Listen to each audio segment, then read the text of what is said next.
Napakinggan po natin mga kapatid ang mga aral ng Panginoon sa linggong ito.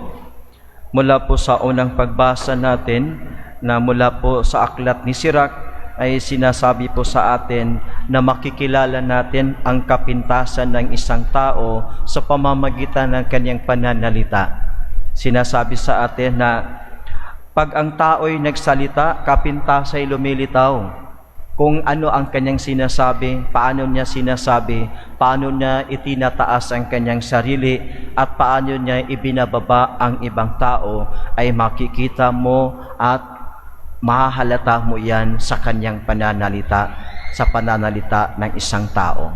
At sa kanyang kahuli-hulihang pangungusap ay sinabi ni Sirach, kaya huwag mo munang pupurihin ang isang tao hanggang hindi nakapagsasalita, sapagkat doon mo pa makikilala ang tunay niyang puso't diwa. So, sinasabi sa atin at tinuturo sa atin ngayon, yun bang kapag may makita kang isang tao, huwag pong husgahan ang tao agad-agad. Pakinggan mo muna siya, kilatisin mo muna siya, kilalanin mo muna siya bago ka gumawa ng pagpapasya. Sa English pa tinatawag natin, don't judge the book by its cover. Maaring ang cover ay pangit, pero ang nasa loob ng aklat na ito ay maganda. Itong ating panlabas na anyo, itong ating mukha, itong ating height, itong ating pandamit, itong mga sinusuot natin, ito po yung mga external appearance lang po natin. Pero ang tunay na kabutihan, ang tunay na pagkatao natin ay hindi po nakakabit sa ating sinusuot na damit. Nasa puso po ang kabutihan ng tao. Kaya pag may makita tayong tao, sabi ni Sirach, huwag ka munang magpasya, huwag mo muna siyang pupurihin dahil maganda ang kanyang suot. Ibig ba sabihin kapag maganda ang kanyang suot, maganda rin ang kanyang pag-uugali? Maaring hindi, o maaring ding tama. So kaya sabi niya, antayin mo muna siyang makapagsalita sapagkat doon mo pa makikilala ang tunay niyang puso't diwa. So gayon din sa atin mga kapatid, lalo na panahon ngayon ng eleksyon, maraming mga sinasabi, maraming nagsasalita, at bawat pagsasalita ay kinokumbensi tayo na dito kayo sa akin, ako po ang pipiliin ninyo. At titingnan natin kung ang kanya bang sinasabi ay may katuturan, ang kanya bang sinasabi sa pangangampanya ay tama, ang kanya bang sinasabi ay napapatunayan sa kanyang buhay. Kasi pagdating po ng eleksyon, pagdating po ng kampanya, marami pong sinasabi na hindi naman po natutupad kapag sila po ay nahalal na sa kanilang posisyon na tinakbuhan. So mga kapatid, si Sirach po ay nagpaalala sa atin. Ano po ang attitude ng isang Kristiyano? We do not judge our brothers and sisters by just looking at their appearance. The true beauty of each human person is interior, nasa loob. Kaya kailangan itong nasa loob ay mailabas. At paano ba natin malalaman ano ang kanyang kalooban? Sa pamamagitan ng pakikipagkapwa-tao. Sa ating pakikipagkaibigan, sa ating pakikipag-usap, ay matamto natin at madama ang kabutihan ng taong ito. Sa atin namang banal na ebanghelyo sa araw na ito ay sinasabi sa atin ng Panginoon, paano ka ba magiging gabay sa isang taong bulag kung ikaw din naman ay bulag? Ibig po niya sabihin sa atin na lahat po tayo ay nangangailangan ng gabay. Gabay patungo kay Kristo. Lahat po tayo nangangailangan ng gabay patungo sa katotohanan. At paano naman tayo gagabayan ng ating kapwa kung sila din naman ay hindi po makatotohanan? Paano po tayo gabayan palapit kay Kristo kung sila din naman ay malayo pa kay Kristo? Mas malayo pa kaysa atin. So mga kapatid, sinasabi po sa atin ng banal na ebanghelyo na ito bang paggabay sa mga tao upang mapalapit sa Panginoon sa pamamagitan ng ating sariling halimbawa. Bang teaching by examples. Na kapag tayo ay inaanyayahan natin ang mga taong palapit kay Kristo, ang ating buhay ay maging halimbawa sa kanila. na tayo ay nagkakaroon ng pagbabago, na tayo ay naging malapit kay Kristo at ang buhay natin ngayon ay isinabuhay natin ang kalooban ng Panginoon. Kaya paano natin maging gabayan ang mga tao? Kung tayo mismo ang naging patutuo na mayroong kabutihang idinulot sa atin ang ating paglapit kay Kristo. Merong kabutihang idinulot sa atin ang lagi nating pagsisimba sa araw ng linggo. May kabutihan palang idinulot sa atin yung ating pagdarasal sa araw-araw.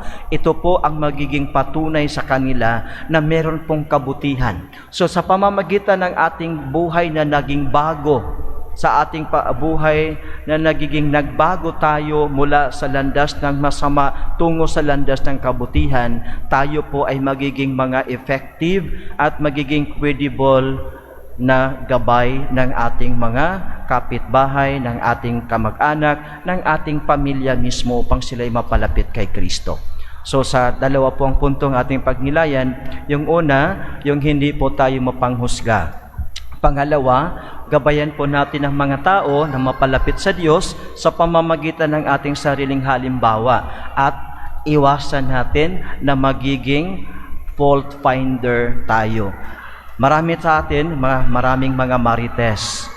No? Maraming mga marites. Ang tinitingnan, iyon lamang pong pagkakamali natin.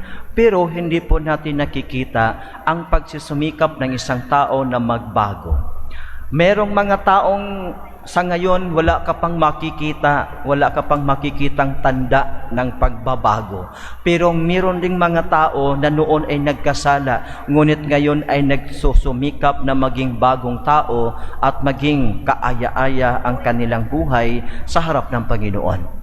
So mga kapatid, ang ipinapahayag sa atin ng Panginoon ngayon, kapag titingnan natin ang isang tao, titingnan po natin na may dalang awa, dalang concern. Kaya kapag i-correct po natin yung tao, hindi po iyan ay judgmentalism, kundi ito po ay yung showing concern sa isang taong iyan upang siya ay mapalayo sa kapahamakan. So, sa pamamagitan ng ating concern, and we can talk to that person. We can say to that person na hindi po tama yung ginagawa mo. Hindi po iyan sa paninira ng isang tao, kundi ito po ay bunga sa isang concern upang ang taong iyan ay mas mapalapit sa Panginoon at mas maging bago ang kaniyang buhay sa tulong na rin ng biyaya ng Diyos. Mga kapatid, tayo po ay hindi makapagbabago ng buhay ng tao. Naranasan po natin na marami tayong kinokorek. Marami tayong sinasabihan na hindi tama yan yung ginagawa mo. Pero hanggang ngayon hindi pa nagbago. Bakit po ganon? Ang makapagbabago lamang ng kanyang sarili ay ang mismong tao kapag siya ay bukas sa biyaya ng Diyos na baguhin siya. Kapag siya ay manatiling sarado muna, nakapinid muna ang pinto, ang biyaya ng Diyos ay hindi niya pinapapasok at hindi po niya binubuksan ang kanyang puso, ay hindi pa po siya mababago. Tayo ay maging instrumento lamang ng pagbabago ng mga tao sa ating palibot, ngunit hindi po tayo ang magpapasyang baguhin sila. So ito po, do not be frustrated mga kapatid, kung marami ka ng beses na sinabihan mo yung anak mo, magbagong buhay ka na anak. Do not be frustrated na hanggang ngayon ganun pa rin yung anak mo. Dahil ang makapagbabago lamang ng kanyang sarili ay siya mismo, pagbubuksan niya ang puso sa biyaya ng Diyos. Ngunit huwag ka ring tumigil, dahil sa hindi mo pagtigil, katulad ni Santa Monica, nang ipinagpatuloy ng ipanalangin si San Agustin for how many years, Saint Augustine was converted. Same way also sa atin. Habang sinasabihan natin ng ating mga kabataan o ng ating mga kasama ng pamilya na ano yung tama at hindi pa sila nakikinig, huwag po tayong tumigil sa panalangin, huwag po tayong tumigil sa paggabay sa kanila. Ipapakita natin sa kanila ano po yung tama, ano po yung tamang buhay. At kapag nakita nila itong tama, ay pagdarating din ang panahon na maaantig ang kanilang puso at sila din naman mismo ang magpapasya na sila ay magbagong buhay. In that way, we serve as guides sa ating mga kapatid. Ngayon po mga kapatid, idadagdag ko sa at pagninilay natin ngayon ang liham pastoral, ang liham pastoral ng ating mga obispo ng Pilipinas, yung Catholic Bishops' Conference. This will add to our reflections. Paumanhin po, English lang po yung available sa akin ngayon, wala po ang Tagalog, so English na lang po ang babasahin ko. Ganito po ang laman ng liham ng ating mga obispo ng Pilipinas. The title of their pastoral letter is "The Truth Will Set You Free," as quoted from the Gospel of John in chapter 8, verse 32. The Truth Will Set You Free, a pastoral letter of the Catholic Bishops' Conference of the Philippines. Dear brothers and sisters, may the peace of Jesus be ours. He who said, "If you hold on to my teaching, you are really my disciples. Then you will know the truth, and the truth will set you free." As we commemorate EDSA, People Power Revolution, this February 25, the day we reclaimed our freedom, we call upon you brothers and sisters, whatever your political color or status in society. This is for all colors. So the message is for all colors, not just for one color. We are aware of the complexity of things, especially in the area of politics, as well as our different views. The present state of division among us due to politics is unfortunate. Yet, we hope all of us consider the common good as foremost concern. Let us respect one another, not giving in to the hatred and rash judgments. Let us diligently seek the truth that we may do what is right and avoid evil. For many of us, politics is a distasteful word. Yet, Pope Francis invites us all towards a renewed appreciation of politics as a lofty vocation and one of the highest forms of charity, inasmuch as it seeks the common good. Based on Fratelli Tutti, number 180, can our world function without politics? He further asked.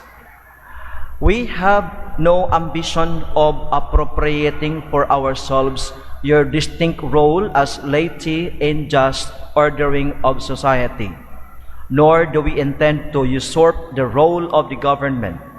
We are here to provide moral and spiritual guidance in accord with our mission of proclaiming the truth from our faith. The truth at stake. Nanganganib ang katotohanan. The elections are fast approaching, and we wish to remind you, all citizens, therefore, should be mindful of the right and also the duty to use their free vote to further the common good, according to Gaudium et Spes, number 75. But we are appalled by the blatant and subtle distortion, manipulation, cover-up, repression, and abuse of the truth, like historical revisionism, the distortion of history or its denial, the proliferation of fake news and false stories, disinformation, the seeding of false information and narratives in order to influence the opinion of the people, to hide the truth, to malign and blackmail people. There are troll farms which sow the virus of lies. Marami sa TikTok, marami sa Facebook, maraming pinopost na mga fake news, historical revisionism. Kaya ingat sa panunood. Dahil kapag hindi mag-iingat, ma-distort yung ating sound mind. You must know history. Let us examine ourselves. Perhaps we too sow the virus of lies which spreads widely and numbs our consciences. This virus paralyzes our capacity to recognize God, respect truth and goodness. Thus, we do not realize that there is a pandemic of lies. Kung merong COVID-19, may pandemic of lies din. Especially in the social media. This is very serious. In this letter, we favor none but the truth. We wish to warn you of the radical distortions of the history of martial law and the EDSA People Power Revolution. In 1986, some of us were already members of the CBCP. We issued a post-election statement dated February 13, 1986, regarding the systematic disenfranchisement of voters, widespread and massive vote buying, deliberate tampering of election returns, intimidation, harassment, terrorism, and murder. In the same statement, we said, a government that assumes or retains power through fraudulent means has no moral basis. Thus, we ask you to see, to judge, and to act clearly, not with violence, but through peaceful means. And that was what happened. The people, the NAMFREL, the COMELEC, computer technicians, the poll officials, registrars, teachers, government workers, millions of ordinary voters, together with priests and religious men and women, Radio Veritas and press people acted peacefully. They were not able to take the blatant deception and cheating. They, including officials in the Batasan, the military, the COMELEC officials, followed their conscience, and the events led to EDSA. We did not invent the historic event that happened in EDSA. It was a fruit of love, of neighbor, and faith. With you, we were simply part of it. You and the world witnessed the peaceful revolution, which was rightly called people power. The peaceful revolution was not an invention of one person, one party, or one color. It was triumph of the entire Filipino people. Many of us bishops were witnesses of the injustice and cruelty of martial law. And up until now, the human rights abuses, the victims, the corruption, the grave death, and economic downturn of the country due to dictatorship are all well documented. Again, we did not make this up. These are all written in our history. This part of history, some people would like to deny it. We are alarmed by this distortion of the truth of history and the attempt to delete or destroy our collective memory through the seeding of lies and false narratives. This is dangerous, for it poisons our collective consciousness and destroys the moral foundations of our institutions. Neglect of truth is detrimental for all of us, for the foundation of a good society and responsible government is the truth. Shall we allow that our children and the young be educated in lies? Can we afford to make lies become the basis of our laws and their implementation? What happens to a family or a society that is not founded on truth? Dear brothers and sisters, let us stand up for truth. Remember, goodness without truth is pretense. Service without truth is manipulation. There can be no justice without truth. Even charity without truth is only sentimentalism. An election or any process that is not based on truth is based on deception. Is but a deception and cannot be trusted. Truth is intimately related to freedom. Disrespect for truth is disrespect for freedom. When we disregard truth, we disregard our obligation to be accountable. Can we address corruption if there is no truth? We must be ready to face the truth about ourselves. The politics of truth and goodness, justice and peace. Thus, and also in a view of the coming elections, we call on you, brothers and sisters, especially the youth, to examine carefully what is happening in our quest for true and just society. Engage in a dialogue and discernment. Listen to your conscience. Be the ones to decide. We trust in your capacity to discern what is true and good. We all seek the common good. And in the light of the gospel of Jesus, let us follow the path of truth, goodness, justice, and peace, not the path of violence, vengeance, or evil. Let us not give up on our search and defense of truth. By way of reason and faith, by common dialogue and discernment, prayer and action, let us have faith as we persevere in overcoming evil with goodness. May truth unite us all. It is our sincere prayer that we find the truth, who is none other than Jesus, the way and the life. For if God is with us, who can be against us? We ask for the prayers and protection of our Blessed Mother, Our Lady of Peace. May God Almighty bless all our strivings, that truth and the good prevail. In the name of the Father, and of the Son, and of the Holy Spirit. Signed by Archbishop Pablo Virgilio S. David, D.D., Bishop of Caloocan, CBCP President. Ito po yung mga paalala sa atin ng ating mga obispo as we discern for who to write in our ballot this coming May 9 election.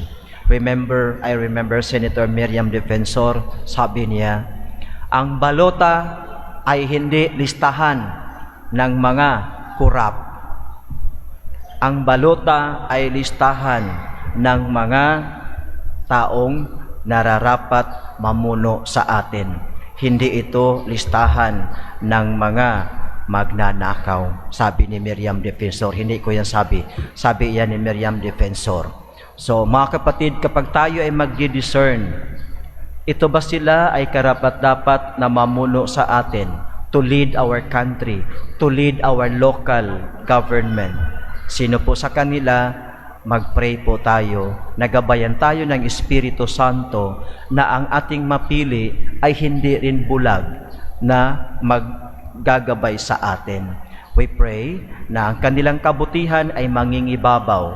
Ang eleksyon ay hindi usapin kung sinong pinakamalaking pera na ibibigay sa iyo bago ang botohan, kundi ano ang quality ng aking kandidato na kinakailangan kong isulat sa aking baluta pagdating ng Mayo 9.